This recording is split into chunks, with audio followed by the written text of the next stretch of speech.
¿Qué tal amigos? Sean todos bienvenidos a mi canal Biblioteca de Vocaciones. Mi nombre es Germán y hoy vamos a hacer un análisis de esta maravillosa colección Videojuegos Legendarios. Una colección que llega a México, que ya estuvo en España hace unos meses. La tenemos en México, llegando a Latinoamérica a través del país del norte. Y son 60 libros de distintos videojuegos que atraviesa la historia de este arte maravilloso que son los videojuegos a través de 60 números, 60 tomos. Y bueno, van a hablar de varias joyas, la mayoría son sagas, tienen más de un juego. Aquí nos muestra, por ejemplo, en la tapa, en la portada, Super Mario y Zelda, que son dos juegos más o menos por la época del Nintendo, pero está, por ejemplo, también Assassin's Creed, que es más moderno, está Sonic, emblema de la máquina de la Sega, de 16 bits, Resident Evil, ni más ni menos que el primer Survival Horror, bueno, no el primero, pero el más importante de los primeros, de Play 1, y el Final Fantasy, ni más ni menos. Nos van a contar cada uno de estos tomos la historia del desarrollo y un poco del argumento y de cada uno de estos maravillosos juegos. Así dice la historia del videojuego a través de las sagas y títulos más importantes. La primera colección sobre videojuegos, novedad mundial. Exacto, de esto quería hablar. Tiene esto algo de particular, que es la primera colección así completa, grande, de videojuegos que se han hecho por lo menos de habla hispana. Hay muchos libros de videojuegos, generalmente son libros que están destinados a al momento, antes de que existiera internet, nos comprábamos, bueno, por ahí yo no tanto, pero mucha gente compraba las revistas en donde venían los trucos, en donde venían aquellas cosas que permitían avanzar en el juego con algunas trampas y, y uno pagaba por las revistas ellas y nos llegaban los trucos. Bueno, fue una época de los años 90, la hermosa infancia de quien pudo haber tenido la oportunidad de tener máquinas, consolas de esa época, sin lugar a dudas que marcó la infancia de toda una generación. Hoy con internet ya esas cosas fueron quedando de lado y esta colección plantea una nueva manera de vender eh, contenido sobre videojuegos y es con una enciclopedia, una verdadera enciclopedia con 60 tomos y la idea es que por primera vez en habla hispana podamos tener todas estas grandes sagas en la biblioteca, un librito al lado de del otro y en cierta forma a través de sus principales sagas ir contando la historia de los videojuegos y eso es lo que dice aquí, un recorrido apasionante por el universo de tus juegos preferidos con el que revivirás muchas de las horas más entrañables. Una edición para coleccionistas. Obviamente en este caso de colecciones es lindo tener la colección completa o o la colección de los juegos que vos elijas que hayan tocado tu vida. Y bueno, para eso vamos a hacer el análisis en este video y vamos a hablar uno por uno de los 60 tomos. Yo te voy a contar poquitas cosas porque si no se repite demasiado. Hay muchos juegos parecidos, pero algo de cada uno de los juegos, una característica que lo distinga del resto. Y después, hacia el final, vamos a intentar ver cuáles son aquellos que están faltando. Y además, te voy a proponer una guía de lectura, porque los números en el cual van a ir saliendo los libros quizás no son los más convenientes para leer. Yo te voy a plantear una idea de una guía más no cronológica, pero ir dividiéndolo por etapas. Y ahora vamos a ir viendo eso. Por lo pronto, nos muestran aquí las primeras ediciones. Por un lado, Super Mario será el número uno. Todo empezó con Mario. En realidad no todo empezó con Mario, pero sí fue el primer juego de mucha gente. Yo soy de la generación de la consola de 8 bits. Tuve una Atari. Soy de la generación cuando yo era muy niño que íbamos a jugar a a las máquinas del arcade, ¿no? Que uno compraba las fichas y jugaba, y jugaba. Pero la primera consola de mesa, bueno, tuve un Atari durante muy poco tiempo y luego lo que en Argentina se llamó el Family Game, que es la consola de 8 bits de tercera generación, en donde está el Super Mario y el Zelda, que es el número 2, que tiene también es una saga de muchísimos juegos que va a llegar incluso hasta casi la actualidad, y a través de los juegos de Zelda también podemos ir viendo la evolución de cada una de las consolas. Luego aparece Final Fantasy, un juego increíblemente también prolífico, que se descontinuó un poco en los últimos tiempos, y bueno, el Resident Evil y el Tomb Raider. Esos son algunos de las ediciones, pero las 60 ediciones son las que aparecen aquí y que vamos a empezar a analizar a partir de ahora. Como les comenté, no voy a ir hablando de estos juegos por orden de salida de la colección, que es este que está aquí. Este es el orden en el cual anuncia la página de RBA que van a ir saliendo en México. Solo salió hasta ahora, a la hora de grabar este video, el número 1. Pero estos 60 números que están anunciados, por suerte RBA tiene la amabilidad de anunciar todos los tomos para que podamos analizar la colección. Esto nos da la herramienta de poder analizar la colección y, en mi caso, poder ubicarlos por generación. Ustedes saben, los videojuegos se dividen por generaciones. La primera generación de videojuegos, bueno, fueron los arcade. Cada máquina tenía, o sea, cada juego venía en una máquina en especial. Y no hay nada de la primera generación aquí. El Pong y todo ese tipo de juegos son los de primera generación. La segunda generación, llamada también generación de 4 bits, es la generación del Atari y de los principales juegos de arcade. Yo acá anoté 3 libros de arcade. 3 libros, pero en realidad son 2 juegos. Porque, por ejemplo, el Street Fighter, que es el primer juego del que vamos a hablar, salió en las máquinas de arcade y tiene 2 libros. El libro número 8 y el libro número 24. El libro número 8, que se llama La Saga de Lucha Definitiva, y el 24, Street Fighter 2, el rey de las recreativas. En realidad, Street Fighter era un buen juego para la época. Fue distinto, fue una forma nueva de mostrar una lucha en la cual los contrincantes podían utilizar cada uno distintos poderes, ¿no? Pero fundamentalmente era una lucha en 2 dimensiones, en donde vos pegabas piñas y pegabas patadas y saltabas. Entonces con los saltos ibas esquivando las piñas y las patadas. El Street Fighter además tenía una básica historia de unas peleas que se iban dando por todo el mundo, y uno iba ganando peleas y prestigio en este mundo del Street Fighter, que significa peleador callejero, justamente. Street Fighter, que empezó con las máquinas recreativas de arcade, fue obviamente en la generación de 8 bits, terminó en el Nintendo, y hasta hoy se siguen haciendo juegos. Después el otro juego de esta época es un juego para computadoras, que es el Monkey Island, o sea, la isla del mono. Es el número 14. Se llama La Gran Aventura Gráfica. Justamente de eso trata el Monkey Island, que es la aventura gráfica. Bueno, a principios de los años 90, con las computadoras que ya manejaban mejores gráficos, se empezaron a proliferar una enorme cantidad de juegos, para la época excelentes, de aventura gráfica, en donde no había tanta interactividad. ¿Sí? No es que había un personaje que uno iba moviendo todo el tiempo y saltando. No era un plataformas, sino que era un juego como los libros de Elige tu propia aventura, ¿no? En donde uno iba tomando decisiones, y a medida que iba tomando decisiones, al protagonista le iban sucediendo, que el protagonista, que eras vos, te iban sucediendo diferentes cosas. A medida que ibas tomando esas decisiones, podías llegar a un final bueno o malo. De hecho, las aventuras gráficas aún hoy siguen existiendo, pero para la época eran lo más, ¿no? Y el libro de Monkey Island, el juego de Monkey Island, del cual trata el libro número 14 de esta colección, fue la aventura quizá por excelencia, la aventura gráfica por excelencia, al menos es la que eligió esta colección.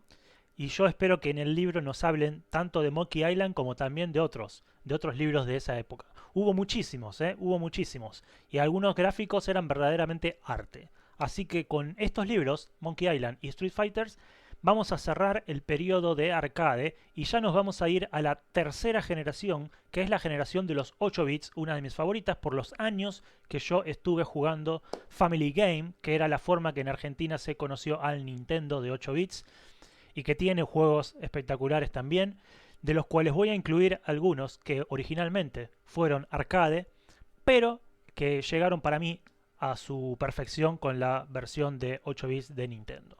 No se puede empezar de otra forma que con Super Mario. De Super Mario tenemos el tomo número 1, todo empezó con Mario. El tomo número 9, Mario en el siglo XXI. Y el tomo número 18, Super Mario 64, el amanecer de la era 3D.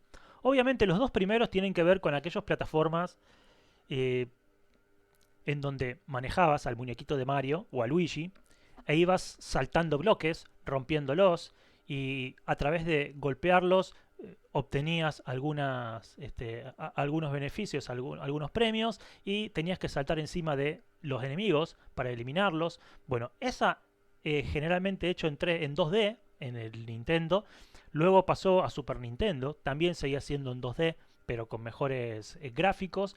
El tomo de Mario en el siglo XXI va a tener algo de eso. Y después vino el Super Mario 64, el juego para Nintendo 64, que ya era el paso de Mario al 3D. Es decir, a la generación ya de la Play 1 y del Nintendo 64, la posibilidad de utilizar entornos en 3 dimensiones y no solo ir para arriba, para abajo, para adelante y para atrás, sino también hacia la derecha y hacia la izquierda, generando también un plataforma que fue muy exitoso en la época. Entonces, 3 libros para contarnos la historia de Mario, esta historia de este personaje extraordinario, quizá el juego por excelencia para muchos, el mejor Mario creo que ha sido el Mario 3. Yo estuve muy cerca de pasarlo, pero nunca pude pasar el Koopa del final. Sí, me pasé completo el Mario 1. Pero bueno, Mario entonces tiene 3 libros. No sé qué les parece a ustedes, si está bien que tengan 3 libros del mismo videojuego o les hace falta quizá algún otro juego que le hubieran dado el tomo a algún otro juego. El tomo número 2 también tiene que ver con el Nintendo de 8 bits, que es La leyenda de Zelda. Tiene 3 libros. La leyenda de Zelda, igual que Mario. El 2, que es la saga más innovadora de la leyenda de Zelda. El número 12, que es El camino de Breath of the Wild y Tears of the Kingdom. Y el número 22, que es el famoso Zelda Ocarina of Time, Ocarina del Tiempo, el Zelda más legendario. Sin lugar a duda, el juego más famoso de la franquicia. Así como le dedicaban un número especial, un libro especial al Mario 64, de los 3 juegos, de los 3 libros dedicados a Super Mario, el tercero era especial del Mario 64. Bueno, el tercero de los Zelda va a ser un juego dedicado al Ocarina of Time. ¿Qué innovación tenía el Ocarina of Time? Bueno, que era en 3D, que era una aventura típica de lo que fue la generación de la PlayStation. Y bueno, vamos a ir a través de enormes campos, vamos a descubrir mapas, explorar pueblos, hay por supuesto mitología, Zelda tiene magia, tiene personajes legendarios y bueno, cada juego de Zelda tiene una historia que descubrir. Le dedican 3 libros entonces a esta aventura épica, el 2, el 12 y el 22.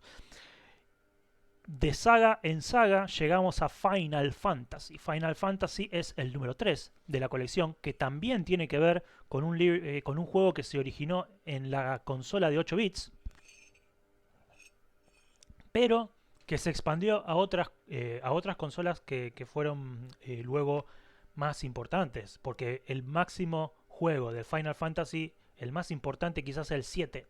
El Final Fantasy 7 fue un juego de Play 1 que fue innovador en muchos aspectos, no solo como Final Fantasy, sino que en general.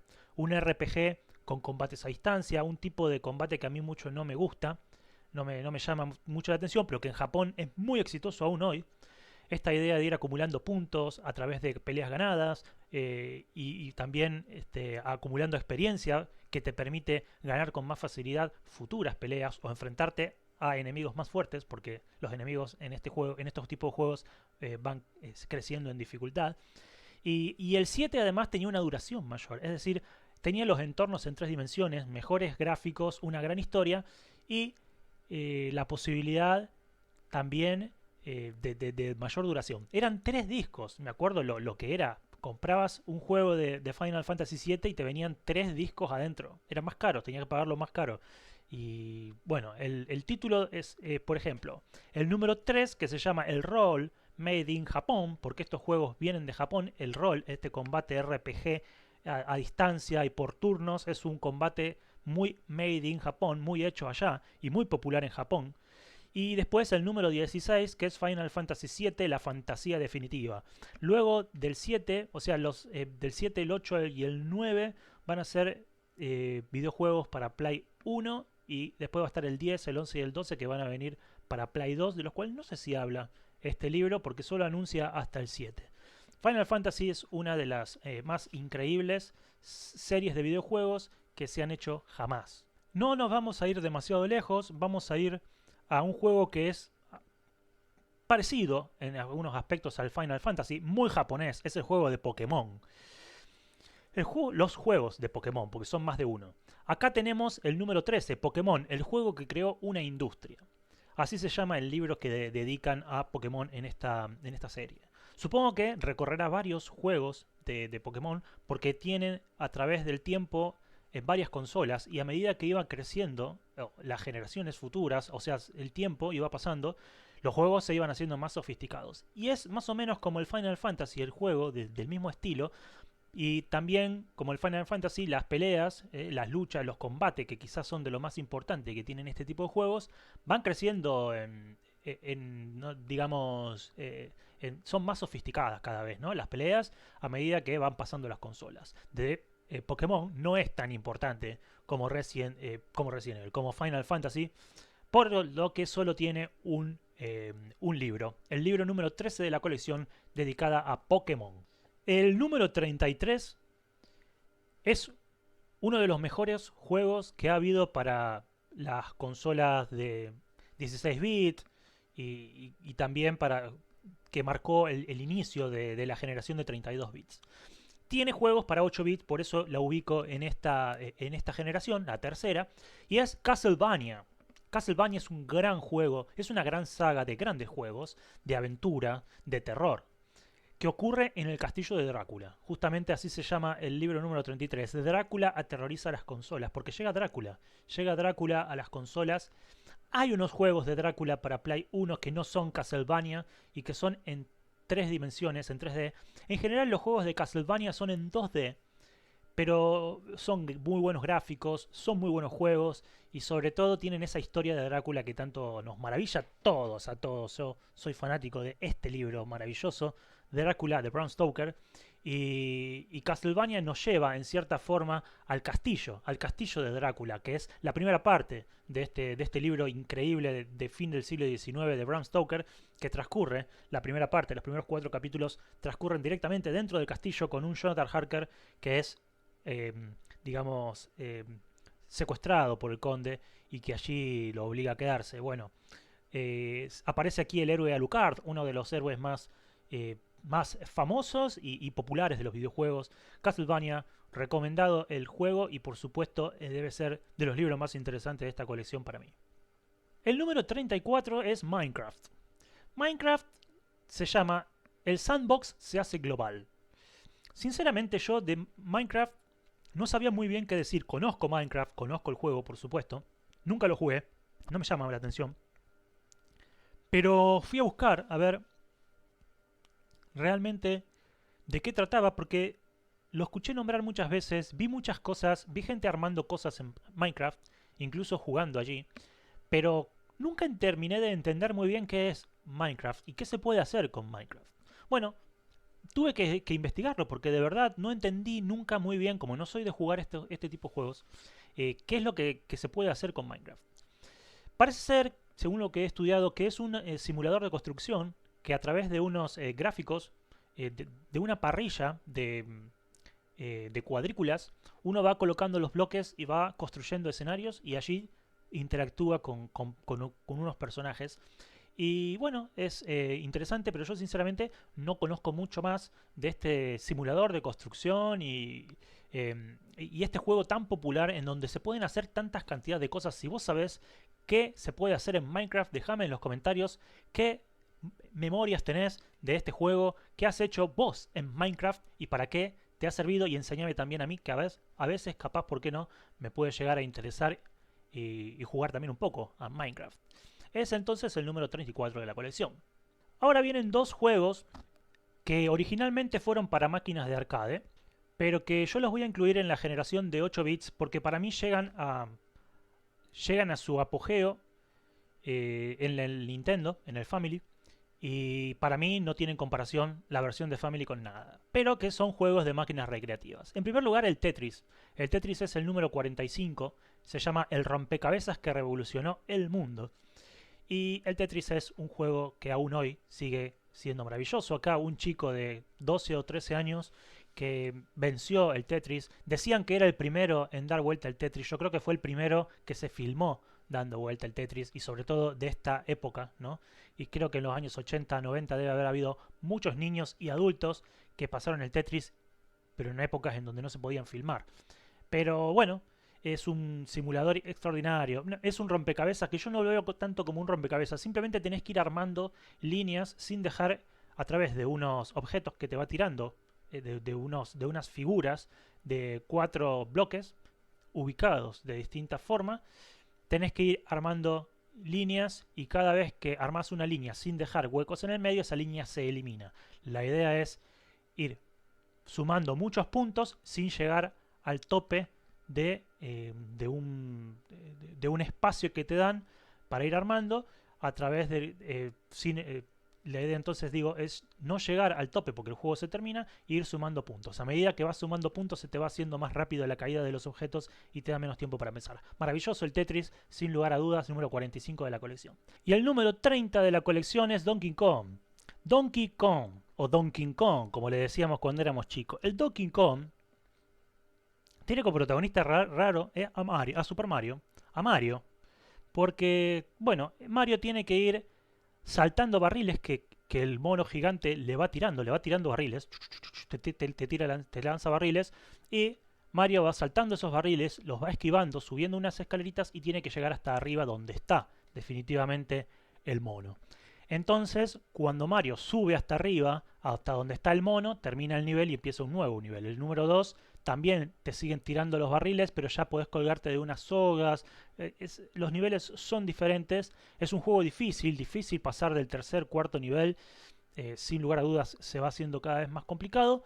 Y el Donkey Kong fue un juego también de arcade que pasó al Family y en el Nintendo, llegó a su versión sin lugar a dudas más conocidos. Hay varias versiones del Donkey Kong. El libro número 30 se llama La leyenda de las plataformas y es el definitivo juego de justamente de Donkey Kong y es el libro que le dedica la colección videojuegos legendarios a este maravilloso plataforma. El tomo número 48 es Metroid y como dice el libro, la revolución de las aventuras en 2D. Metroid es un libro que va a tratar de un juego de ciencia ficción en tercera persona que va a ser exclusivo de Nintendo y que va a pasar a otras consolas de Nintendo. A medida que vaya pasando a esas otras consolas, va a dejar de ser en 2D, va a llegar a tener juegos en 3D y fundamentalmente en primera persona, lo cual va a ser un juego casi irreconocible más adelante. Pero bueno, acá fundamentalmente tenemos aventura, repito, en tercera persona, en 2D, con un escenario justamente renderizado como son los de la Nintendo o los del Family, y un personaje que se va moviendo hacia adelante, hacia atrás y hacia arriba y hacia abajo. El juego tiene robots, un ambiente subterráneo y un personaje femenino. Fue uno de los primeros juegos en tener personaje femenino que lucha contra unos piratas del espacio. El título, Metroid, refiere a unos organismos depredadores que pueden adquirir energía de algunos seres vivos y bueno, la ciencia ficción juega con todas esas cosas en esta saga de juegos que se inicia en el Nintendo de 8 bits. El título número 44 es Dragon Quest, el padre del rol japonés. Si te gustó Final Fantasy seguramente te va a gustar Dragon Quest. Son libros muy parecidos, juegos, libros sobre juegos muy parecidos. Acá estamos hablando de una colección de libros, pero estamos hablando de qué más o menos de qué trata cada juego. Eh, Tanto los Dragon Quest como los Final Fantasies, cada uno tiene una historia diferente, así que es imposible hablar de argumento porque son sagas, pero fundamentalmente tienen más o menos los mismos elementos, los elementos de la lucha entre el bien y el mal, entre la luz y la oscuridad y demás cosas. En este caso tenemos una esfera de luz que es robada en el primer juego de Dragon Quest, que es robada una esfera de luz y el protagonista tiene que recuperarla. Bueno, fundamentalmente lo importante es que sepas que es como el Final Fantasy, así peleas a distancia, por turnos, vas acumulando experiencia, vences enemigos y cada vez que vas acumulando experiencia se les hace a los enemigos más difícil ganarte, pero los enemigos van siendo cada vez más difíciles, o sea que es más o menos lo mismo, pero tenés que ganar unas cuantas batallas para acumular experiencia antes de ir a buscar a los enemigos más fuertes. Más o menos de esto no me gusta a mí mucho ese tipo de batalla, pero en Japón es muy, pero muy popular. Y el número 42 es un libro sobre un juego que también empezó como arcade, pero que para mí llega a su perfección en el Nintendo de 8 bits, en el Family, que es el Pac-Man.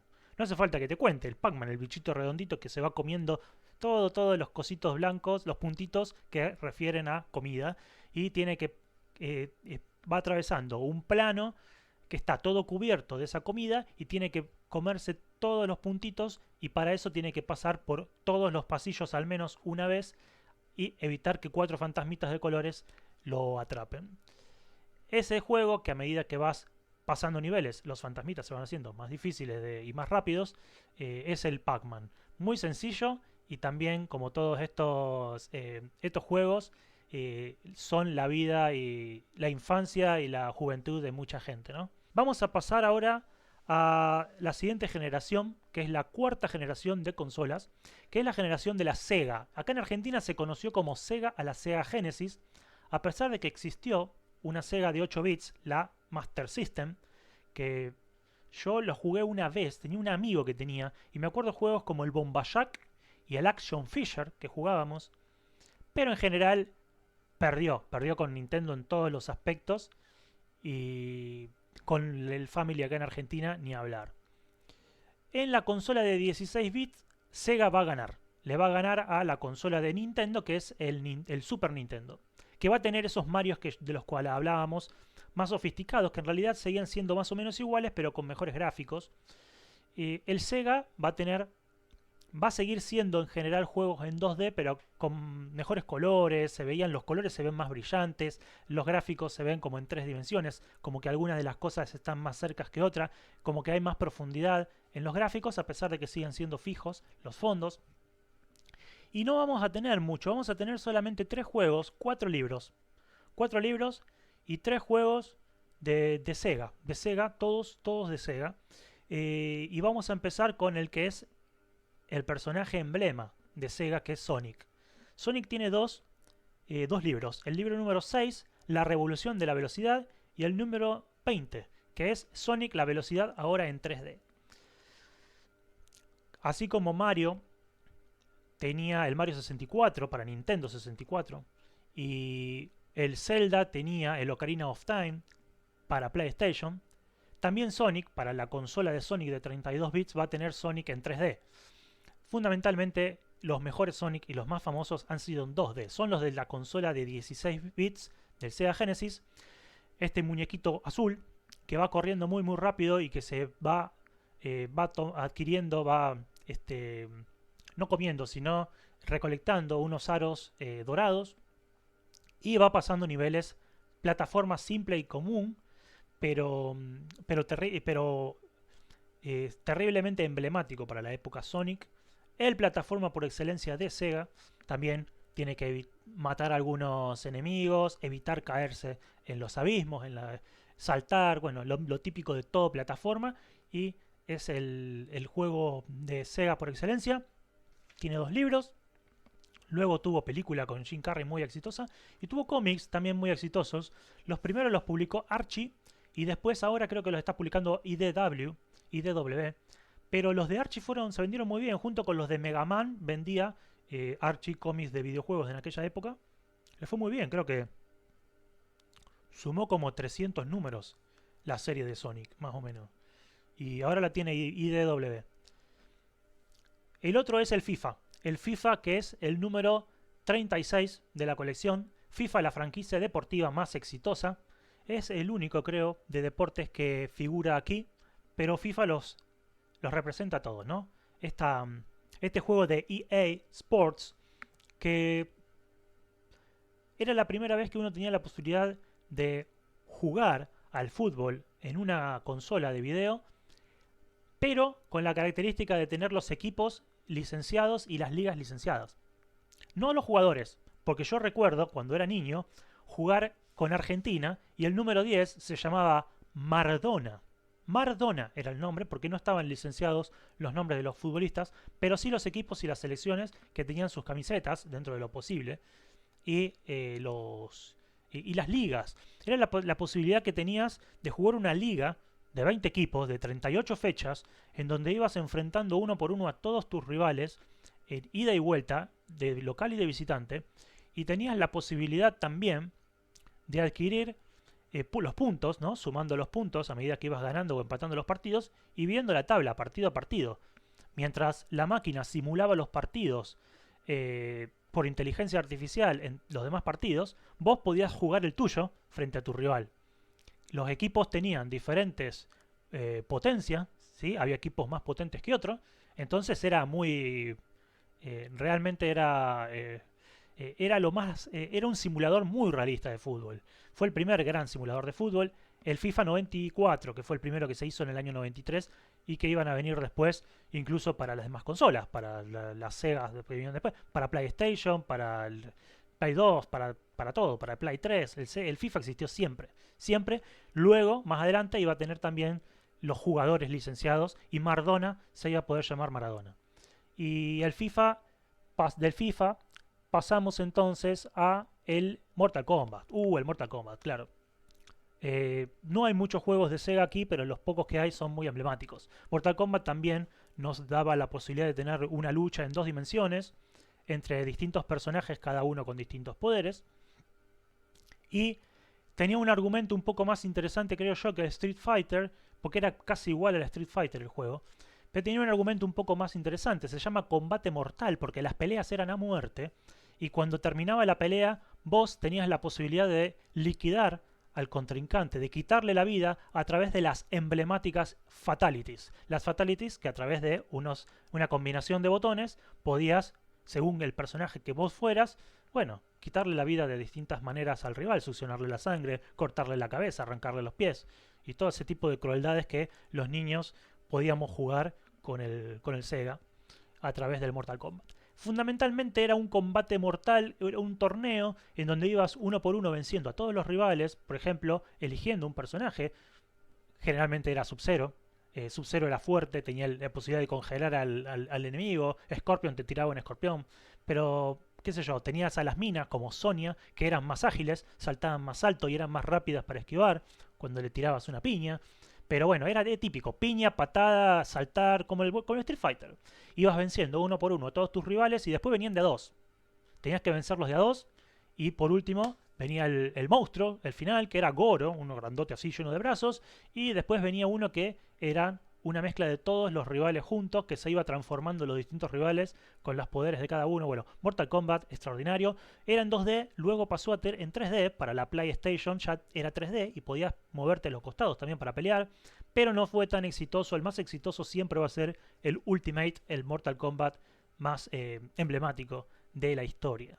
Ahora vamos a pasar a la siguiente generación, a la quinta generación de consolas, que es la generación de los 32 y los 64 bits, es la generación de la PlayStation 1 y de la Nintendo 64, que no necesariamente era mejor que la PlayStation a pesar de tener 64 bits.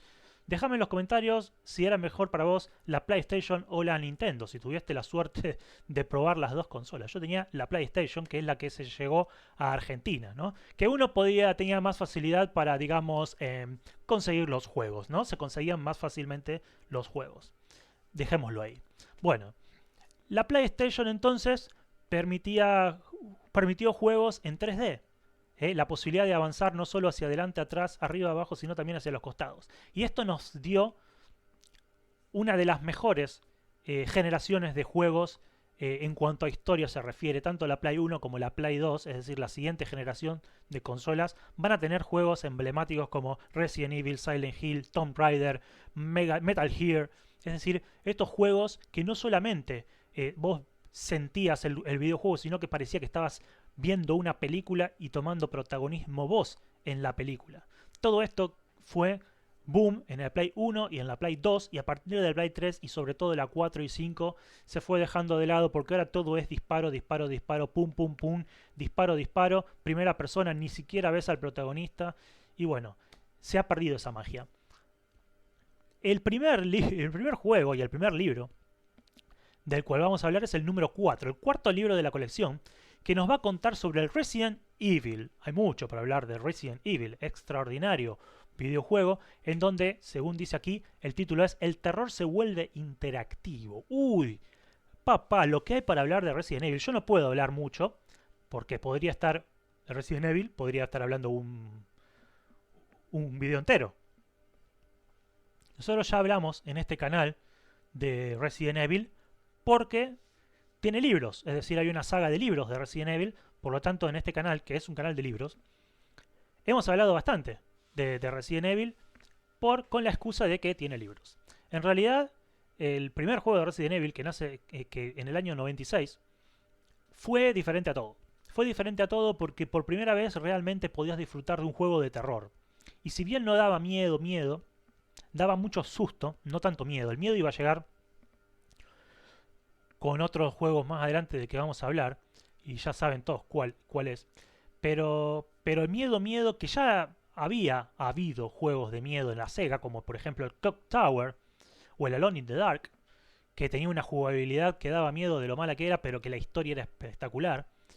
Y Resident Evil era un tipo que cae en una mansión en donde supuestamente desapareció la gente y que se ha liberado y se entera, una vez llegado allí, que se liberó un brote de un virus que convierte a las personas en zombies, y hay una historia de traiciones, es decir, hay personajes que parecen buenos que después son malos, y vos tenés que ir viendo a ver en quién confiar y en quién no, moviéndote por la mansión, explorar la mansión, en conseguir llaves para abrir las puertas, ese tipo de cosas que hacían maravilloso a todos los juegos de esta época de survival horror, que es un tipo de juego que nace con Resident Evil, pero que se extiende después en el tiempo, porque Resident Evil, yo te estoy contando el primero, luego va a venir el Resident Evil 2, en donde ese virus ya se expandió por el pueblo, entonces van los protagonistas ya por todo el pueblo. Recuerdo la comisaría, que me encantaba cómo estaba la comisaría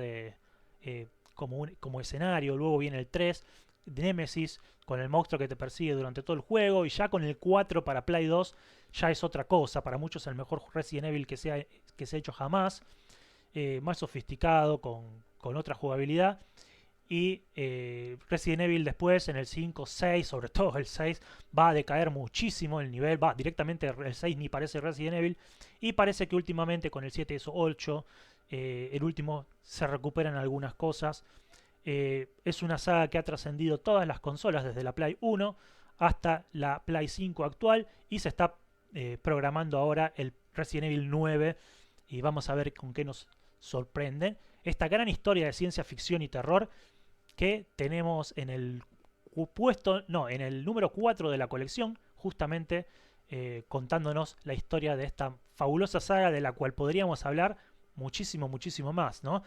Acumular las balas, juntar las plantas que te curan, saber administrar todos esos recursos, porque si no podés llegar a morir y perdés, saber cuándo grabar. Bueno, Resident Evil tiene todo eso, es una gran saga.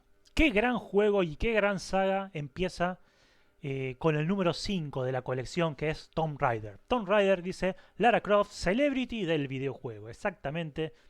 Los videojuegos de Tomb Raider vinieron a cambiar la forma de contar historias de aventuras. En la Play 1, que te daba esa posibilidad de ubicar a los personajes en espacios en 3 dimensiones y que te daba un mayor realismo al movimiento, presentaba a esta chica, Tomb Raider, siempre muy sexy y ágil, que combina varias características. Tiene dinero, tiene agilidad, es bella, y tiene además es intrépida, entonces es inteligente, tiene cultura, es una arqueóloga, entonces tiene todo, tiene nivel intelectual, está en su plenitud física y tiene dinero, entonces bueno, va de acá para allá recolectando tesoros y es una especie de Indiana Jones, no oculta la herencia de Indiana Jones, no se pelea con ellos, de hecho los juegos de Tomb Raider que continuaron contándonos historias nos dieron la posibilidad de tener las historias que de Indiana Jones nunca nos dieron. Porque si bien hay buenos juegos de Indiana Jones, nunca se hicieron al nivel de los juegos de Tomb Raider. Nunca se tomaron la franquicia de Indiana Jones en serio como se tomaron en los años 90 y 2000 la franquicia de Tomb Raider, que luego sí decayó. Pero los primeros Tomb Raider para la época eran espectaculares y tenemos cómics, tenemos películas, hay de todo Tomb Raider. Así que hemos podido disfrutar de esta gran franquicia desde la Play 1 en adelante hasta por lo menos la Play 3. ¿eh? Hasta por lo menos la Play 3 con grandísimos videojuegos en donde resolvíamos puzzles como los Silent Hill o los Resident Evil, que eran videojuegos de terror, en donde para avanzar había que resolver puzzles. Este no es de terror, es fantástico porque tiene monstruos y demás, pero es de aventura. No es de terror, pero también tiene puzzles en donde hay que usar la inteligencia para resolverlos y de todo nos trae. Entonces, Tomb Raider que ha atravesado varias consolas y que se analiza en el número 5, en el libro número 5 de la colección. El tomo número 10 nos habla de una de las sagas más increíbles de todos los tiempos, que es el Metal Gear. Se llama Metal Gear Solid. Entre cine y videojuego. ¿Se acuerdan que hablamos de cine? De que la Play 1, la consola de 32 bits, nos daba la posibilidad de jugar y de sentir que estábamos dentro de una película de la cual éramos el protagonista. Bueno, Metal Gear Solid de PlayStation es prácticamente una película de la cual nosotros somos el protagonista. Tiene cosas de 007, es un juego de sigilo, quizá el primer juego de sigilo en serio que ha existido. Y sobre un tipo que tiene que ir a desactivar unas células terroristas en Alaska que quieren tirar una bomba atómica, pero para eso tenés que infiltrarte allí sin que te vean, vencer uno por uno a los villanos, también tenés que resolver algunos puzzles.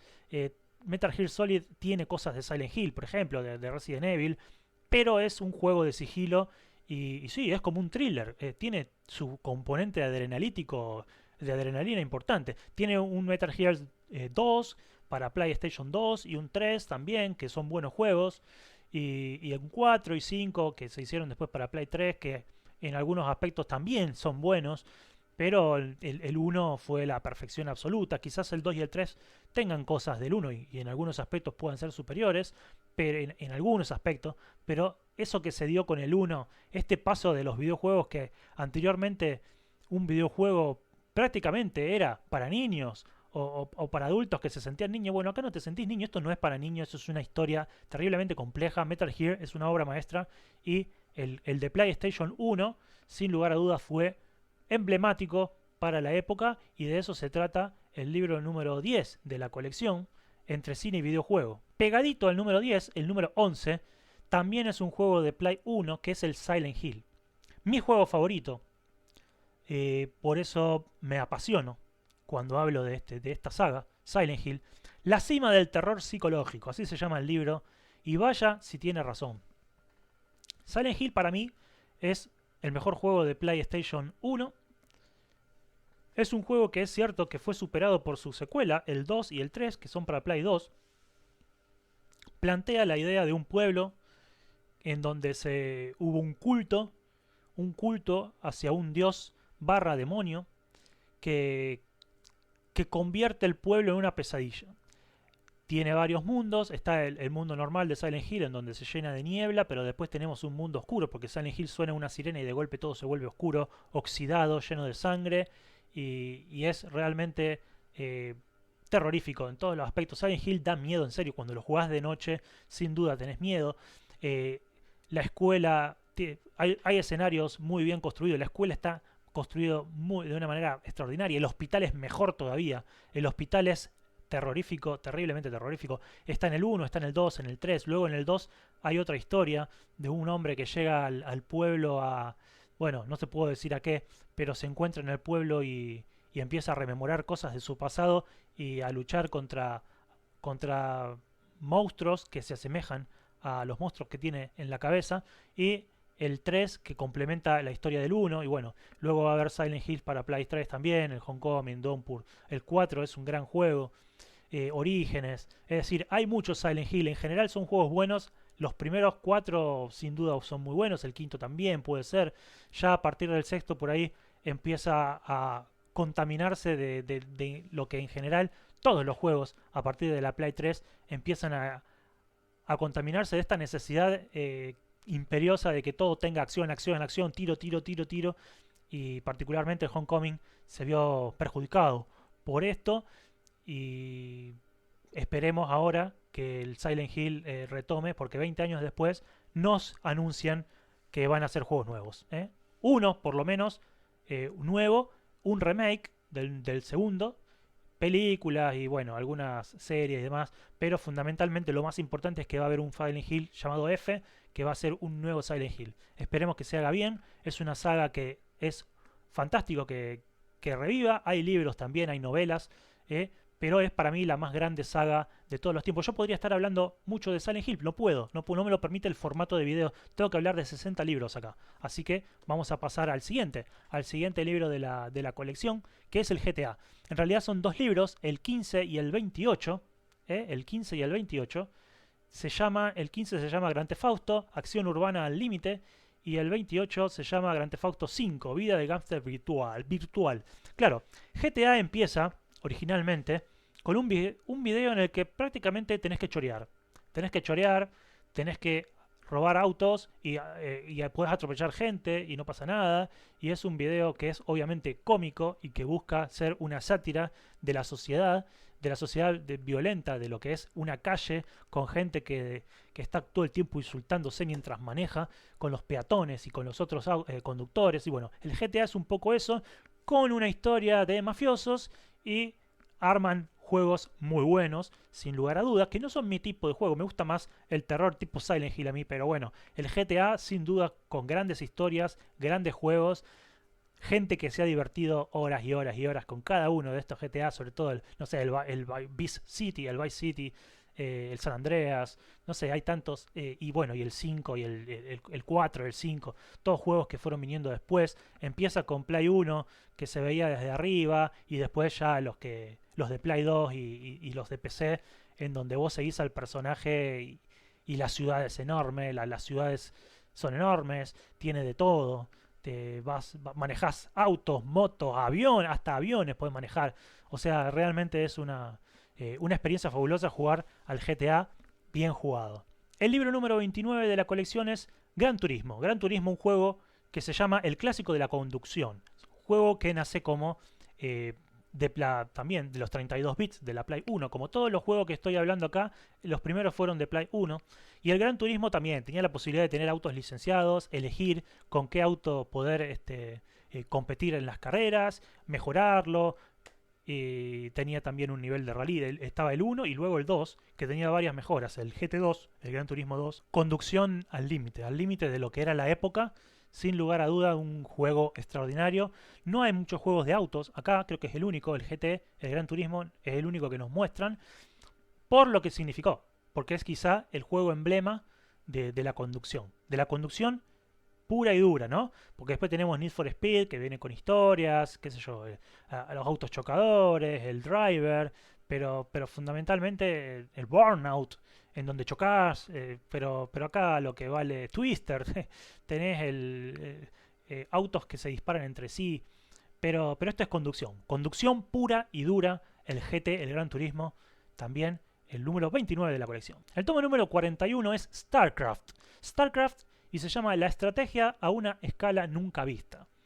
Por primera vez tenemos acá un juego de estrategia en serio, el StarCraft, que nos muestra, primero en Windows y luego se llevó a Nintendo 64, una historia de ciencia ficción ambientada en el futuro, con guerras galácticas, en donde uno va, bueno, justamente no es disparo, sino más bien, como dice el título del libro, estrategia, tipo Age of Empires, del cual después vamos a hablar, un juego que en donde tendrás que ser inteligente para maniobrar con los recursos que tenés para luchar este tipo de batalla. Va a haber varios de estos juegos de guerras espaciales que mezcla un poco la ciencia ficción militar, digamos, esta ciencia ficción aplicada a la tecnología armamentística. Y bueno, acá tenemos el primero de estos grandes de estas grandes opciones. El número 49 se llama Diablo, la gran batalla en el infierno.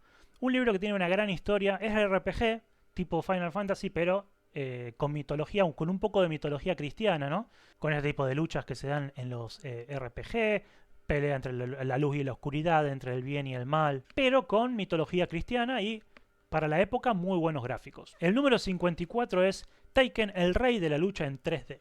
Bueno, este juego, que yo sinceramente no lo diferencio tanto del Street Fighter, perdón, si sos fanático del Taken y me querés contar en los comentarios cuáles son las cosas que el Taken le suma a estos juegos de lucha, contámelo en los comentarios, porque yo sinceramente no los diferencio tanto, no soy muy fanático de este tipo de juego, me gusta más el Mortal Kombat cuando hablo de pelear, pero bueno, el Taken yo me lo confundo en algunos aspectos con el Street Fighter, obviamente que tiene distintos personajes, pero acá dice es el rey de la lucha en 3D, quizá lo sea, sin duda Mortal Kombat no lo ha sido, los Mortal Kombat en 3D nunca funcionaron del todo, pero bueno, con este Taken terminamos la generación de la quinta generación de los 32 y los 64 bits, pasemos a la siguiente, pero antes, una suma de jueguitos que salieron por la época para computadora. Elite fue un juego de la década del 80 que buscaba a través de los primitivísimos gráficos de la época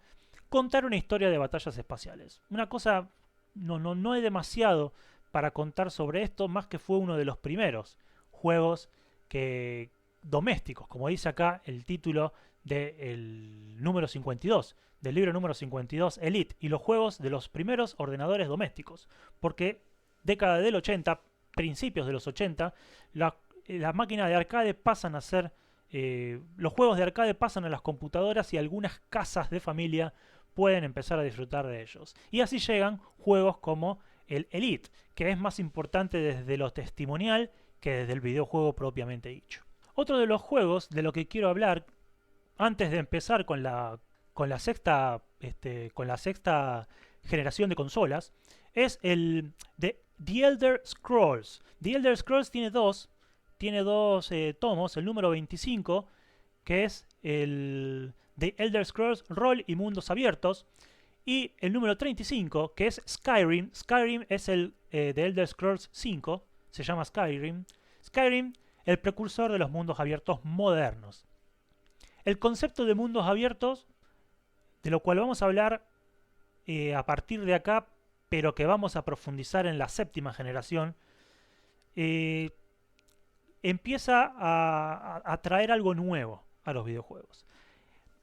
Uno sigue teniendo que llevar a cabo misiones, distintas misiones, cosas que hacer en el videojuego, pero mientras hace las misiones entre una y otra, puede ir explorando distintos lugares. Un mundo abierto puede ser un juego de Harry Potter en donde podemos explorar Hogwarts mientras vamos de una clase a la otra, o puede ser el juego del Silent Hill mismo, es de mundo abierto, en donde tenés para ir explorando todo el pueblo, aunque vos sabés que tenés que ir a la escuela, ¿no? Porque encontrás un papelito escrito por tu hija que dice to school, a la escuela, y vos sabés que tenés que ir a la escuela. Pero mientras tanto nos damos un paseíto por Silent Hill, nos buscamos alguna bebida para darnos energía, algunos botiquines para curarnos por si los bichos nos pican, y cuando nos recorrimos todo el pueblo, ahí sí vamos a la escuela en donde nos van a esperar horrores tremendos. Eso es un mundo abierto. Los primeros mundos abiertos eran mapas más chiquitos, sectores más chicos y luego van a ir haciéndose cada vez más grandes. En el caso de The Elder Scrolls, que es una historia de fantasía, como todo, como fue también Silent Hill, bueno, Silent Hill sí es fantasía, como Final Fantasy. Estaba pensando en Final Fantasy por el tema del RPG. El RPG y la aventura y la fantasía y la magia y los hechiceros y la lucha entre criaturas. Bueno, todo eso trata de Elder Scrolls. A través de la exploración de estos mapas vamos a ir sin duda encontrándonos con monstruos a los que vencer y todo tipo de criaturas. Bueno, como todo juego de magia, recuerden el Final Fantasy, ¿no? La posibilidad de tener el mundo abierto quiere decir que el protagonista va a tener mucha libertad para andar por ese mapa. Y eso era algo mágico, era algo fabuloso de esa época. Era algo muy lindo poder explorar el mapa como nosotros queríamos. Cuando hablamos de Resident Evil, yo les contaba que lindo era explorar la mansión, ¿no? Bueno, también en cierta forma Resident Evil es un mundo abierto, porque en la mansión podés ir de una habitación a la otra sin ningún problema. Mientras tanto, vas a tener que ir resolviendo los puzzles y los enigmas, si no, no vas a terminarte el juego. A través de la historia van a ir sucediéndose un montón de acontecimientos en los que el protagonista va a ser justamente parte, pero va a empezar de a poquito, ¿no? Empieza siendo un prisionero y poco a poco, explorando y consiguiendo elementos, se va a ir haciendo partícipe de los principales elementos de esta historia. El siguiente juego, Doom, no va a tener tanta política como tenía The Elder Scrolls. Va a ser más que nada tiros, tiros, tiros y disparo en primera persona con una ambientación de ciencia ficción. El libro es el número 26, Doom, el pionero del shooter en primera persona, justamente, como estábamos hablando, era esta posibilidad de ver la cámara sin el personaje. A mí no me gusta esto, no me gustan los juegos en primera persona, pero es lo que más se vende. Así que yo tengo un problema porque soy minoritario, la mayoría de la gente le gusta los juegos en primera persona, a mí no, para nada. Me gusta ver un juego como si fuera una película, viendo al protagonista ahí disparando. Pero bueno, también Doom tiene un solo libro, pero también tiene varios juegos. Se inicia en esta época para Windows y en los años 90, 2000.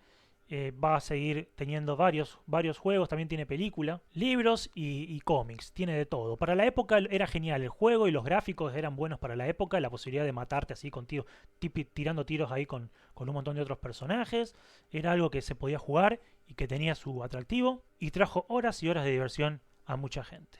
El número 40 es el Sims. El Sims, un juego simulador de la vida real. Se llama Los Sims, el arte de simular la vida real. Fíjense que yo no estoy prestándole atención a los nombres de los libros, porque yo no los estoy viendo.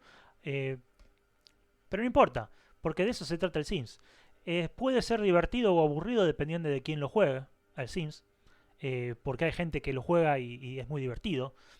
Pero sirve para simular la vida real e ir creando distintos tipos de sociedades y de relaciones sociales con personajes justamente no jugables que van apareciendo en el juego mientras, bueno, conseguís un trabajo, ganás dinero, te construís una casa y empezás a interactuar repito, con jugadores que no son jugables. Al principio era bastante rústico, hoy los Sims es un juego que tiene de todo, de todo. El Sims 4 ya tenía la posibilidad de elegir en dónde irte de vacaciones, distintos lugares, podés ir al bosque, podés ir al mar, podés vivir en el mar incluso, te haces la casa donde vos querés, en fin. El Sims no necesita presentación, es uno de los videojuegos más famosos. Y el número 43, Age of Empires, la estrategia más icónica, es el clímax de juegos de estrategia. Habíamos hablado de otros, pero nada se compara al Age of Empires cuanto a estrategia se refiere. Se inicia en la Edad Antigua, el Age of Empires 1 en la Edad Antigua, el 2 en la Edad Medieval, el 3 en la Edad Moderna, pero generalmente la gente juega al 3. Pero a mí me parece que el más icónico es el primero, porque empieza desde lo básico, es decir, el primero sos literalmente tres tipitos en el medio de la nada y tenés que ir recolectando recursos, madera para construirte casas, comida para tener más población, oro para construirte armas y para poder pasar de era, y piedra para hacer fortalezas y que no te ataquen los enemigos. Todo esto, fabuloso, se va combinando en un juego que se inicia en la edad de piedra, pasa luego a la edad de bronce y luego a la edad de hierro, y a medida que vas pasando en edad, tu civilización va creciendo, se va sofisticando y las armas son mejores, vos te creás algunos aldeanos y algunos guerreros, y vas venciendo a otras civilizaciones. Es una guerra al fin y al cabo, Age of Empires, y tenés la posibilidad entonces de hacer crecer rápido tu civilización para vencer a los demás países, digamos, a las demás naciones que también, ¿no?, van teniendo su lucha por crecer y por pasar de una edad a la otra. El mejor estrategia de todos los tiempos fue un juego para computadora. Luego viene el 2. Además de estrategia, es un juego educativo porque las campañas de Age of Empires enseñan, ¿sí?, tienen la posibilidad de explicarte la historia, vos vas aprendiendo a través de las campañas, aprendiendo historia. Por ejemplo, el asedio en la campaña egipcia, recuerdo el asedio de Canaán, en donde te enseñan sobre el verdadero asedio de Canaán, cuando Egipto conquista Canaán, pero vos tenés una cantidad de guerreros egipcios y tenés que ir a vencer a Canaán. Cuando lo lográs, viene un texto en donde te explican la historia. Está muy bueno. Aprendés, es educativo, es fabuloso. Age of Empires es un juego de gran valor. Damas y caballeros, acabamos de terminar con los videojuegos de computadora y vamos a ir a la sexta generación. Señoras y señores, con ustedes, la mejor consola de la historia. Vengan de a uno, me lo banco. Se llama PlayStation 2. La mejor consola de todos los tiempos. Yo la tengo hace como 20 años y les puedo asegurar que hay obras maestras que aún todavía no he jugado. No soy una persona que juegue todo el tiempo tampoco, no juego tanto, pero constante. Toda mi vida he jugado videojuegos. De vez en cuando, no juego todos los días, pero juego. Y la PlayStation 2 va a tener verdaderas obras maestras. Algunas no corresponden de algunas ya hemos hablado, no corresponden a juegos que se iniciaron en la Play 2, como el Resident Evil 4 o el Silent Hill 2 y el 3. El 2 y el 3. Silent Hill 2 y 3 eran juegos extraordinarios, muy diferentes entre sí. El 3 muy terrorífico, el 2 de mucho suspenso, con una gran historia y se completaban bárbaro. Pero vamos a hablar ahora de los juegos que la Play 2 inició. Juegos que se iniciaron, que nacieron, grandes sagas que nacieron en la Play 2. Iniciamos con el Call of Duty, llamada al deber. Un juego de acción en primera persona, un shooter en primera persona, que, bueno, a diferencia de los que hemos estado hablando, del Doom, por ejemplo, no es un juego de ciencia ficción, sino que es simplemente un simulador de la Segunda Guerra Mundial, en donde vamos a tomar un soldado y luchar en la Segunda Guerra Mundial, con armas de la Segunda Guerra Mundial y en escenarios de la Segunda Guerra Mundial. Yo tengo cinetosis, por lo tanto los juegos en primera persona no los puedo disfrutar mucho, pero he jugado algunos. Este no. No puedo jugar juegos en primera persona, aparte no me gustan mucho. No sé si es por la cinetosis o porque lo que expliqué anteriormente, me gustan los juegos en tercera persona en donde puedo ver a la personita caminando. Pero el Call of Duty, sin lugar a dudas, es un juegazo. He visto algunos gameplays y es una locura de juego. Tiene varias ediciones. Nace en la Play 2, sigue en las siguientes consolas. Es un juego que aún sin haberlo jugado, por haber visto nomás gameplay, si te gusta los juegos en primera persona, es muy recomendado y seguramente es muy interesante. Este es el libro número 23 que se llama Call of Duty, la guerra en primera persona. Así se llama el libro que habla de esta saga. Para muchos considerado el mejor juego de la historia, el God of War tiene dos libros. El número 27, El Dios de la acción de PlayStation, y el número 32, Ragnarok, la acción más cinematográfica. Los dos primeros God of War eran para Play 2 y en ese momento yo me acuerdo muchos críticos importantes, que decían que era el mejor juego de todos los tiempos y que no tenía rival y que era extraordinario. Es un juego en tercera persona, como los que a mí me gustan, y en donde uno maneja a Kratos y tiene elementos de mitología griega, nórdica, tiene elementos de mitología en general europea de la época antigua, y vemos a Kratos adquirir un montón de habilidades y llevando a cabo un montón de aventuras, y sin lugar a duda es un gran juego. No sé si el mejor de la historia, pero un juego fabuloso, aventura pura y dura. De eso nos hablan dos de los libros de esta colección. El número 38 es Half-Life, la nueva generación del shooter. Más shooter, más shooter. Disparos en primera persona, ciencia ficción, como aquel Resident Evil Survival, que en su momento no hablamos porque no es un gran juego, pero es un Resident Evil en primera persona en donde vos ibas luchando por Raccoon City contra los zombies, pero en primera persona y les ibas disparando, juntar municiones, pasar de largo escenarios y disparar. Disparar en primera persona, de eso trata Half-Life. El escenario es un complejo científico subterráneo secreto, así tipo Área 51, y ahí, bueno, a través de un personaje tipo Metal Gear vas investigando ahí cosas, pero bueno, a diferencia de Metal Gear, esto es en primera persona y bueno, para mí es inferior en todo aspecto. El número 51 es Devil May Cry. La acción en 3D sube de nivel. Para la época tenía excelentísimos gráficos, lo cual claramente lo hacía, como dice ahí, sube el nivel de las peleas en 3D y de las aventuras en 3D, no solo de la lucha, sino que es un juego de verdadera aventura. Tiene algo de mitología cristiana, de hecho, trata sobre, en el infierno se planea una invasión al mundo de los humanos y uno de los demonios de ahí del infierno no está de acuerdo con ello y se opone a esta invasión y va a luchar en defensa de los humanos y para tratar de impedirla. Juego de Play 2 también importantísimo, muy exitoso, que luego tuvo ediciones para Play 3, por ejemplo, y consolas posteriores. Decía que no había muchos juegos de Play 2, que en realidad juegos que se iniciaran con la Play 2 en esta colección, pero nos queda el 58, que es Kingdom Hearts, rol con el toque Disney. Este es el primer juego crossover, quizás. Tiene personajes de Disney y de Final Fantasy, además de los personajes típicos de este juego, Kingdom Hearts. Es un juego de rol con ese tipo de pelea, pero también tiene aventura. Uno va atravesando escenarios, va caminando por los escenarios. Sin lugar a duda tiene su parte divertida de aventura, además de las peleas. Pero es una combinación muy rara, ¿no? Disney con Final Fantasy, una cosa muy rara. Para Disney está Disney y para Final Fantasy están los Final Fantasies. Si te gusta, está todo bien. A mí no me termina de cerrar.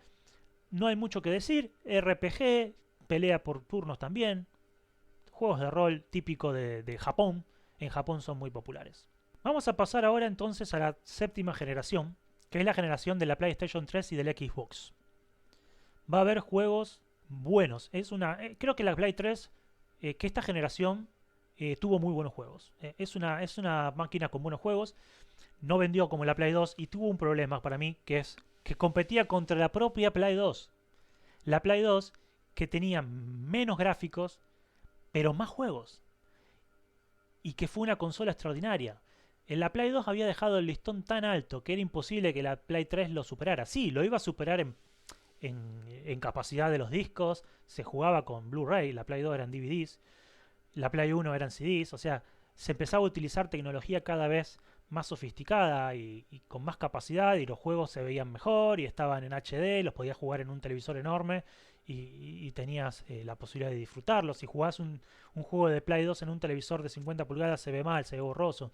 Bueno, la Play 3 justamente venía a llenar ese vacío. Pero ¿cuántas personas realmente por esa época tenían un televisor de 50 pulgadas que justificara juegos en 3D? En HD digo. Pero la verdad es que en calidad hay juegos muy buenos. Uno es el Assassin's Creed. El Assassin's Creed está en el número 30, el número 7, Assassin's Creed, la saga con más vidas. Así dice. Es un juego de aventura y acción de mundo abierto, pero es uno de los mundos abiertos más interesantes, porque era una de las primeras veces en donde realmente había un mundo abierto. Estábamos hablando de una ciudad grande, una ciudad con mucho nivel de detalle, que vos podías explorar entre misión y misión, ir explorando toda una ciudad enorme. Transcurre en la época de las cruzadas, hay una guerra entre los caballeros templarios y la hermandad de los asesinos. Esto ocurre en una versión ficticia de la historia. En la época de las cruzadas, entonces digo, está esta guerra entre los caballeros templarios y la hermandad de los asesinos, que son facciones que tienen distintas ideas de cómo mantener la paz, ¿sí? De cómo preservar la paz en la sociedad. Entonces van peleándose con unos artefactos misteriosos que no se sabe muy bien de dónde vienen, pero que están siendo utilizados en estas batallas y en estas misiones. Y bueno, controlamos a uno de los personajes que va a traernos mucha diversión. Es un juego muy bueno si te gusta este tipo de acción y demás. Ya a partir de acá son todos videojuegos que yo no he jugado, porque yo solo llego hasta la Play 3. De acá hasta la Play 2 llego. De Play 3 en adelante lo he jugado alguna en casa de amigos, algunos he visto muchos gameplays y ese tipo de cosas. Conozco los juegos, pero no los he jugado bien, como se debe jugar un juego, solo, tranquilo, del principio hasta el final, para disfrutar la historia. Después de Assassin's Creed, vamos a tener el The Witcher. The Witcher es el número 17 y así dice la cumbre del rol inmersivo. Estos juegos están basados en una saga literaria de fantasía de Gerard de Rivia, que es uno de los últimos hechiceros sobre la Tierra y que va a tener que enfrentarse en distintas misiones a distintas criaturas, a diferentes criaturas, como otros brujos como él, o monstruos y demás, y atravesando un montón de aventuras. Un juego de aventuras, pero está basado obviamente en estas novelas, de las que también tenemos la serie, con Henry Cavill. El número 19, Dark Souls, la fantasía oscura más exigente, así dice, seguimos con fantasía, y en este también es rol, o sea, más juegos de rol, pelea de rol, hechiceros, magos y demás. Dark Souls, el nombre lo dice, trata sobre almas oscuras y sobre la oscuridad de las almas y la claridad y la pérdida y la de perder y recuperar almas. De eso trata las aventuras que se van sucediendo con este juego. Al igual que Assassin's Creed, es un videojuego con tintes, con escenarios de tipo medieval, pero no urbanos, sino más bien rurales, y de fantasía medieval oscura, ¿no? De este tipo de fantasía oscura, y tiene la particularidad de ser reconocido por los que lo jugaron, yo no, como uno de los más difíciles. ¿Es realmente difícil Dark Souls? Me lo dejas en los comentarios si te resultó o no difícil cuando lo jugaste. Y es también rol. El personaje tiene que eliminar a un montón de criaturas que se van a cruzar en su camino, criaturas mágicas, con poderes y demás. Se repite demasiado esto, es un video muy largo, no quiero seguir sobre lo mismo. Dark Souls, entonces, el libro número 19 de esta colección. Vamos a pasar a uno de los más famosos, The Last of Us, que es el número 21. La madurez del videojuego. The Last of Us nace para Play 3, después le hicieron enseguida un remake, que no hace falta que lo juegues. Sigue siendo un gran juego el de Play 3. Los gráficos son de Play 3, no son tan malos como para hacerle un remake. O sea, hubiera esperado un poco más, creo yo. Pero bueno, fundamentalmente estamos hablando de un escenario post-apocalíptico en donde nos atacan unos caníbales. Esto es como Resident Evil, pero con caníbales. Es un virus que convierte a la gente en caníbal, en lugar de zombie. Y los dos protagonistas, Joel y Ellie, que van a tener que escapar y sobrevivir en este escenario post-apocalíptico, es re interesante. Le gusta a todos nos gusta, pero no hay mucho para hablar de esto.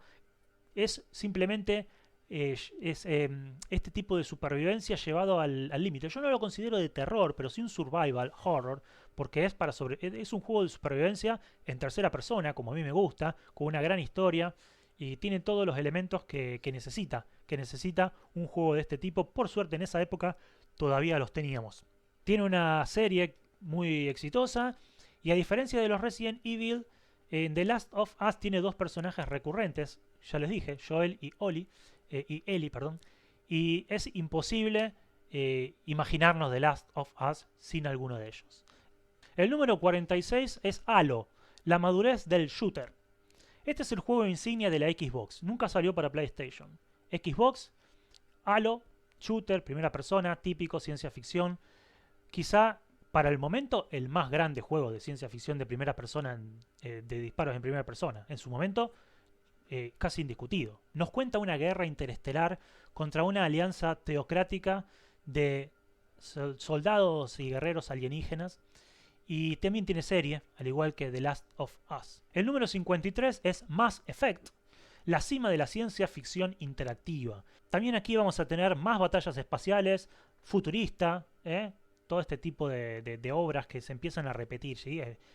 Yo les contaba que los videojuegos... No es nostalgia lo mío, como que se empieza a repetir mucho los videojuegos. Este es más terrestre que Halo, porque este transcurre más cerca de la Tierra, hay unas civilizaciones terrestres que están ahí metidas, es en tercera persona, es de rol, pero bueno, son todos los mismos elementos que los otros juegos. Si jugaste Mass Effect, me contás en los comentarios qué tiene Mass Effect, o qué tenía cuando salió, de innovador con respecto a los juegos anteriores. En general, acá empiezan a ser todos más o menos parecidos.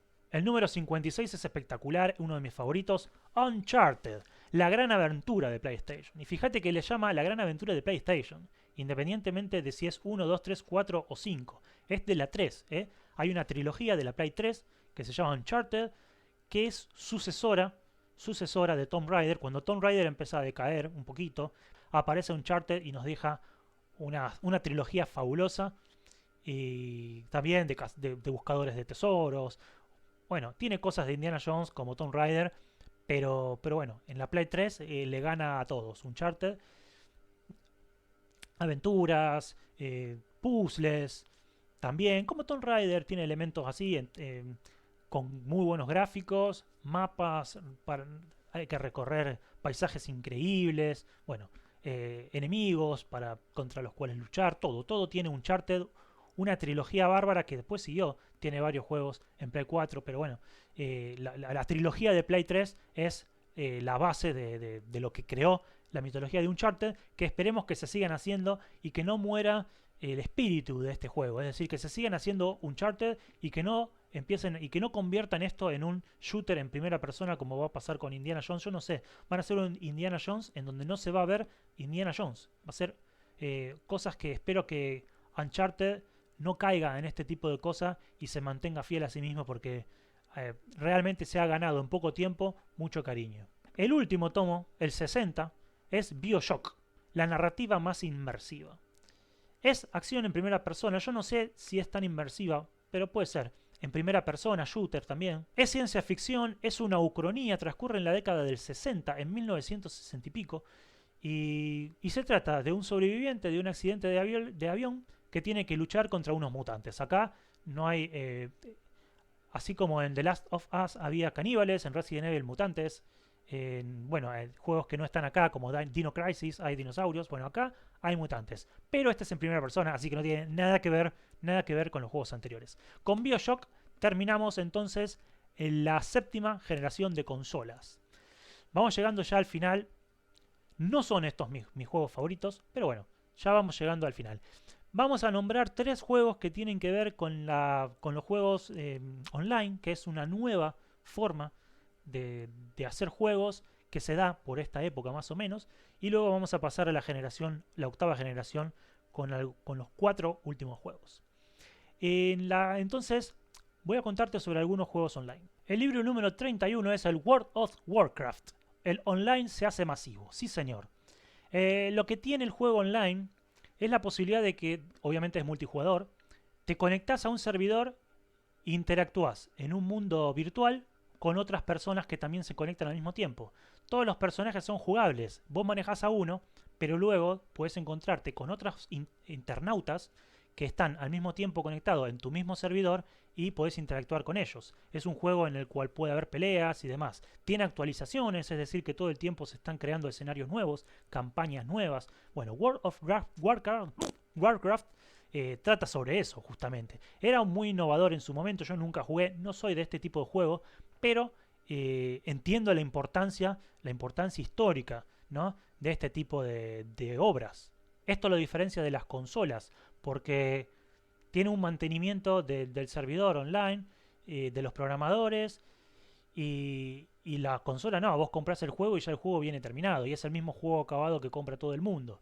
Acá no, acá todos los días puede cambiar, los escenarios son distintos y el juego online no es siempre igual, depende de lo que te dé el servidor. Nunca es tuyo el juego online. Es una fantasía épica moderna, como todo lo que hemos hablado más o menos ahí. Fantasía épica moderna o futurista, tenemos de todo ahí. La fantasía épica moderna, tipo calabozos y dragones, ahí. Batallas contra otros jugadores. Diálogos también, puedes hablar con otros jugadores. Cosas muy de la época, ¿no? Muy de esta época. Otro de los juegos es el número 37, que se llama Baldur's Gate, Magos, Bárbaros y Elfos. Como dice acá, es un juego de fantasía, es RPG y tiene la particularidad de transcurrir en un escenario de Reinos Olvidados. Reinos Olvidados es una campaña de calabozos y dragones. Hay uno de los continentes de Reinos Olvidados en donde sucede este videojuego. También de rol, en donde se pueden realizar misiones, las luchas y demás. Y explorás el continente mientras interactúas y luchas con otros personajes. Y nos queda el último, que es League of Legends. League of Legends, el número 39, que se llama el rey de los sports. Este también es un juego de rol y también es online, solo que la diferencia es que las batallas son por equipo, así tipo la Copa Davis juega el 1 contra el 1, el 2 contra el 3 contra el 2 y así los equipos van luchando y a medida que uno va ganando le va conquistando territorio al otro. Gana el que destruye una estructura que se ubica en la base del equipo contrario, es tipo Age of Empires que tenía la maravilla que había que destruir, bueno, algo así. Se hacen campeonatos, es un poco, yo no soy experto en este tipo de cosas, pero más o menos de eso trata League of Legends.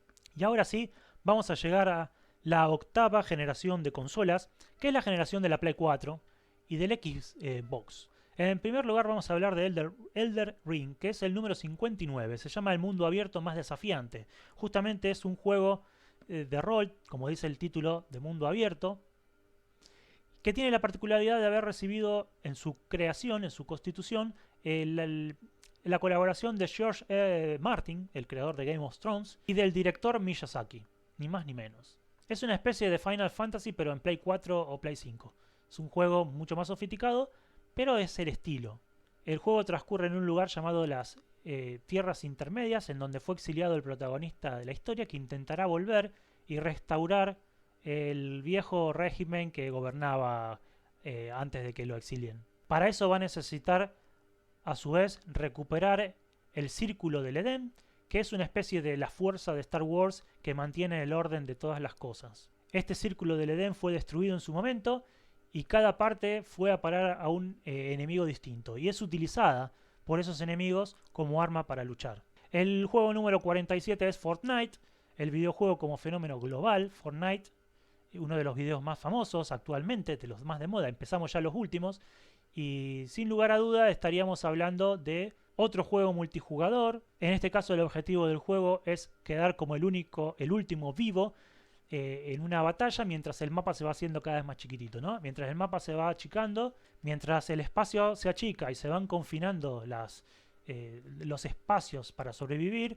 hay que ir explorando y buscando las armas, porque si las armas también te van a matar, entonces tenés que ir explorando, te tenés que arriesgar, salir de la cueva, buscar las armas que están repartidas por todo el espacio de manera aleatoria y bueno, si tenés suerte puedes encontrar unas buenas armas y bueno, de eso trata el juego. Quizá el último gran juego para mí, del estilo de juego, ustedes se habrán dado cuenta en este video cuál es el tipo de juego que a mí me gusta. Quizá el último juego atractivo de los que, para mí, de estos últimos, es el Red Dead Redemption, el número 55, que se llama el libro Puro Far West. En realidad es un western, transcurre hace un siglo, a principios del siglo XX, y tiene unos gráficos fabulosos, al menos para mí. Es de mundo abierto, es de aventuras, y uno de los últimos juegos originales de los cuales hablamos acá. Que no son online, es decir, que no son juegos que nunca te van... Que algún día los servidores se van a caer y ya no los vas a poder jugar. El Red Dead Redemption es un juego para PlayStation, que lo compras, lo tenés y lo jugás todas las veces que quieras. Tiene una historia, no es un mundo abierto multijugador, es una historia. Hay alguien que se preocupó por escribir una historia y por inventar un juego. Se ha vendido muy bien, tiene secuela, de todo. Cuenta la historia de un forajido que es obligado por el FBI a encontrar y detener a sus ex cómplices de banda. Hay exploración y muchos personajes con los cuales podés interactuar, además de un mapa enorme y buenos gráficos para mí, como dije. El último juego del que vamos a hablar es el número 57. Se llama Nier Automata, uno de los últimos también en salir, por eso está en este lugar. Una revolución narrativa.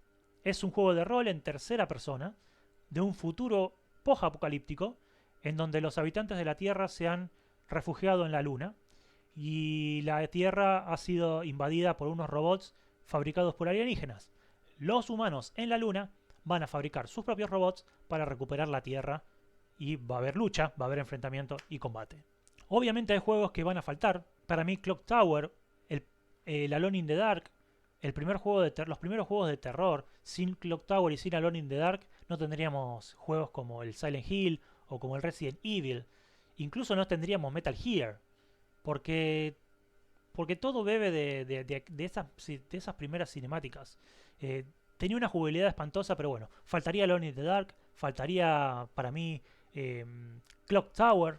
Uno de los juegos que faltan es el Crash, Para mí está faltando las plataformas. O sea, desde Nintendo en adelante no hay mucha plataforma. Es todo tiro, tiro, tiro, primera persona y algo de aventura y algo de terror. Pero la verdad es que está faltando plataforma y el Crash Bandicoot, para mí, de Play 1, de consola de 32 bits, no puede faltar porque es plataforma por excelencia de PlayStation. De hecho, Crash es el personaje insignia. Crash es a la PlayStation lo que Sonic es al Sega Genesis y Mario es al Nintendo. Falta Shadow of the Colossus. Para mí Shadow of the Colossus es uno de los juegos más importantes. Es de Play 2, obvio, no es una saga. Y por ahí esto está más dedicado a las sagas. Pero también está Nier Automata, que tampoco es una saga, es un video reciente. Así que bueno, no importa. Estaría faltando ese también. Y alguno más, algún buen juego de terror de Play 2. Para mí, un Fatal Frame estaría faltando. Fatal Frame. Eh, pero bueno, en general hay una enorme cantidad de buenos juegos que nos está presentando esta colección. Bueno, ahora vamos a ir a los imprescindibles. Aquellos libros que, en el caso de no tener el dinero para comprarte los 60 tomos, ¿cuáles son aquellos que tendrías que adquirir? Y no voy a nombrar a ninguno en particular. Lo voy a dejar a criterio tuyo, pero te voy a pedir que hagas una reflexión. Retrotraete a tu infancia. Si sos joven, pensá cuáles son los juegos que te están llamando más la atención, que te están marcando. Porque al fin y al cabo, cuando uno habla de videojuegos, habla de su propia vida. En los videojuegos está mi infancia, mi adolescencia, mi primera juventud. Entonces están todas esas sensaciones. Cuando yo hablo de Resident Evil, sobre todo cuando en este mismo canal critiqué la porquería de la serie que hizo Netflix, lo hice ofendido, porque lo que se estaba bastardeando era mi adolescencia. Y Resident Evil es mi adolescencia. Y Silent Hill. Y vos también debes tener la tuya. Debes tener aquellos juegos que marcaron tu infancia, sobre todo si sos una persona así, salvo que hayas tenido la posibilidad de tener muchos juegos, la mayoría de la gente acá ha crecido con pocos juegos en Argentina. En Argentina la mayoría de la gente no tenía muchos juegos, entonces los juegos que te marcaron son los pocos que tenías en tu casa. ¿A qué jugabas? ¿Jugabas al Mario? ¿Jugabas al Sonic? ¿Jugabas al Crash? ¿A qué jugabas? Bueno, a partir de la PlayStation dije que en Argentina los juegos se adquirían con mayor facilidad, ¿no? Pero de Nintendo, de Sega, que eran unos cartuchos que valían $50 cada uno. ¿Qué tenías? El Zelda. ¿Jugabas los Final Fantasy de Nintendo y Super Nintendo? Es decir, ¿jugabas Mortal Kombat? ¿Cuáles son los juegos que marcaron tu vida? Y esos son los libros que deberías adquirir. Como para guardar en tu biblioteca, junto con tus clásicos de la literatura y tus libros de literatura, van a quedar muy lindos los libros de videojuegos, sobre todo de los videojuegos que para vos son importantes y que ocupan tu corazón. Gracias por haber llegado hasta acá. Ha sido un video muy largo, pero muchísimas gracias por apoyar acá. No te olvides de dejar un comentario, de decirme cuáles son los juegos que marcaron tu vida, cuáles son tus favoritos, qué juegos están faltando en esta colección y por supuesto cuáles son aquellos que, en el caso de comprar, ¿cuáles vas a comprar? ¿Vas a comprar toda la colección? ¿Vas a comprar alguno? ¿No sos de México? ¿Querés que la colección llegue a tu país? Déjame un comentario para que sepa, para que se entere RBA y te los mande. Si te gustan los videojuegos, bueno, la cultura occidental en general, te dejo una reflexión aquí sobre la manera en la que lo políticamente correcto la está afectando y trato de argumentar con respeto, por supuesto, mi preocupación acerca de ello. Si no, acá está el que según YouTube es el más interesante de los videos que tenemos en el canal. Yo me despido, hasta el próximo video. Chau.